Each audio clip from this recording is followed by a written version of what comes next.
Hey everyone, so today we're going to be discussing the topic of to stretch or not to stretch. Stretching is definitely a very highly controversial topic. There's always new research and different studies being done on it, and there's always different opinions on it, so it's definitely good to stay educated and up to date with all the new information coming out. Many people know that they need to stretch, but they're just not aware of where they should start or what exactly they need to do. And as far as the opinions go, for example, it was used to thought that static stretching was like the only type of stretching that should be done before and after exercises or any time at all. Today, with all the new research, we're finding that that's not exactly the case. So I thought it would be great to show you and share some of the information that we found as far as just the different basic types of stretching and what types of stretches should be done before different types of exercises or sports. The two most common types of stretching are dynamic stretching and static stretching. These are both used in exercising and sports performance. Dynamic stretching is vigorous stretch exercises to prepare for a sport or exercise workout using specific muscle groups, while a static stretching is using more slower and controlled movements. You want to do this more after your exercise or workout. Dynamic stretching is repeated use of the muscles or stretches to help improve the performance and prepare the muscles for the exercise. And static stretching is repeated use of the muscles to assist with slowing down the muscle groups and is more of a resting phase for after exercises. And for dynamic stretching, instead of holding a stretch, you are going to repeat different movements. And a static stretch is used when you hold a stretch and extend the muscles for an extended period of time. Dynamic stretching is more focused on specific stretch sequences to prepare for an exercise, and static stretching is more relaxed and controlled and is just trying to wind down the muscles for after a sporting event. Dynamic stretching, according to Mayo Clinic, consists of performing movements that are similar to the ones for the activity that's being done. ACE exercise physiologist Jessica Matthews found that performing an active dynamic warm-up will prepare the body for physical activity by increasing body temperature and overall flexibility and motion of the joints. So some examples of dynamic stretching include high knees right here and lunge with a twist right here.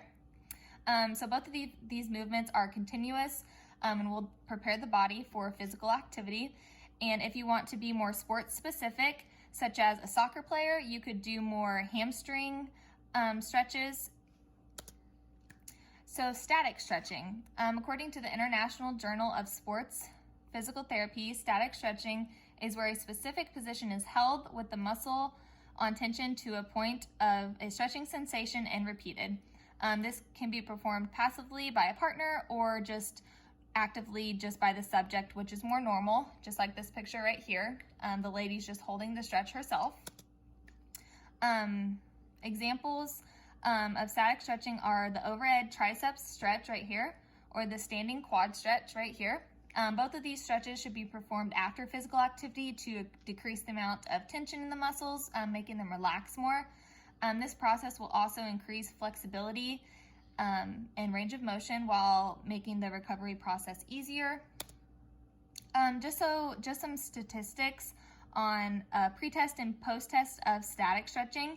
As far as hamstring flexibility, this graph right over here, the pre-test is in the blue, the post-test is in the red. So you can see that performing static stretching after activity is definitely beneficial because the red's higher on each one. And over here, the comparison between pre-test and post-test as far as hamstring stretches again. This is dynamic stretching, and the pre-test is the blue and the post-test is the red. So you can see that there's definitely an increase with the post-test as far as doing dynamic stretching. So obviously stretching is definitely beneficial in both of these different stretches. It's just important to know which type of stretches to do for certain activities and before or after your activities. Correct posture is also very important when doing either static or dynamic stretching. While you can stretch anytime, anywhere, proper technique is key. Stretching incorrectly can do more harm than good. Stretch in a smooth movement without bouncing. Bouncing as you stretch can injure your muscle and actually contribute to muscle tightness.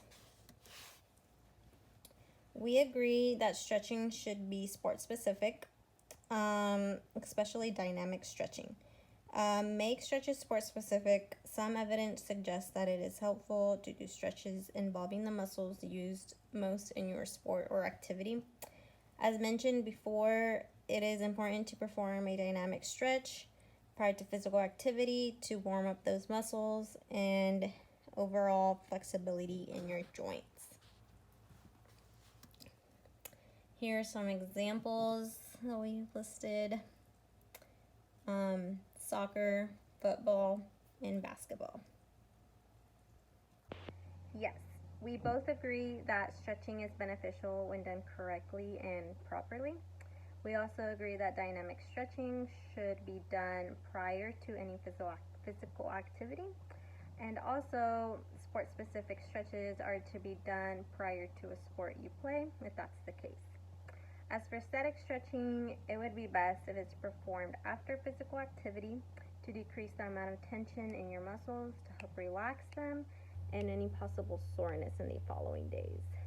Research has shown that stretching can improve flexibility and consequently the range of motion in your joints. Without stretching, your muscles shorten and tighten. There is much research and opinions on stretching, but as long as you do it safe and effectively, it should be utilized for personal use.